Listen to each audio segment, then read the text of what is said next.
क्या आपने कभी सोचा है कि एक गांव का साधारण लड़का पूरे देश का हीरो बन सकता है? आज मैं आपको उस लड़के की कहानी बताने जा रहा हूं, जिसे लोग मोटा कहकर चिढ़ाते थे, और वही लड़का बना भारत का पहला ओलंपिक गोल्ड मेडलिस्ट। ये कहानी है नीरज चोपड़ा की। हरियाणा के एक छोटे से गांव खंडरा में एक लड़का रहता था, नीरज चोपड़ा। नीरज बचपन में बहुत मोटा था।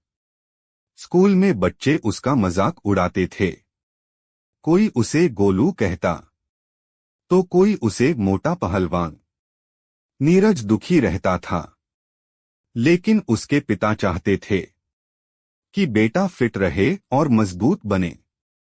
नीरज को एक दिन स्टेडियम ले जाया गया। वहां उसने पहली बार भाला फेंकते हुए खिलाड़ियों को देखा। नीरज ने सोचा, मैं भी ऐसा कर सकता हूं। लेकिन शुरुआत में उसका मजाक उड़ाया गया। लोग कहते थे, ये मोटा लड़का भाला क्या फेंकेगा? ना अच्छे जूते, ना महंगी ट्रेनिंग, सिर्फ मेहनत और जुनून था। वो रोज घंटों प्रैक्टिस करता, धूप में, बारिश में, अकेले। धीरे धीरे नीरज का वजन कम हुआ। उसका शरीर मजबूत बनने लगा। भाला दूर तक जाने लगा। 2016 में नीरज ने अंडर 20 वर्ल्ड चैंपियनशिप में गोल्ड मेडल जीत लिया। पूरी दुनिया ने पहली बार भारत का नाम जेवलिन थ्रो में सुना। जिस लड़के का मजाक उड़ता था, अब उसी की फोटो अखबार में छपने लगी। सबसे बड़ा दिन, ओलंपिक गोल्ड। साल 2021, टोक्यो ओलंपिक। पूरा भारत टीवी के सामने बैठा था। नीरज ने भाला फेंका और इतिहास बन गया। भारत को एथलेटिक्स में पहला ओलंपिक गोल्ड मिला। देश की आंखों में आंसू थे और दिल गर्व से भरा था। गांव का मोटा लड़का अब भारत का गोल्डन बॉय बन चुका था।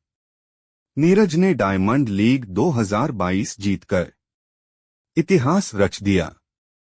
2023 में नीरज बने भारत के पहले वर्ल्ड एथलेटिक्स चैंपियन। उनका सबसे लंबा थ्रो है 88.88 मीटर, भारत का राष्ट्रीय रिकॉर्ड। सीख।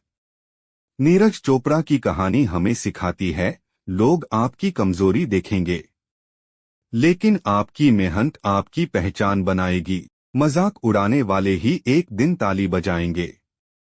अगर नीरज हार मान लेता, तो आज भारत के पास गोल्ड नहीं होता।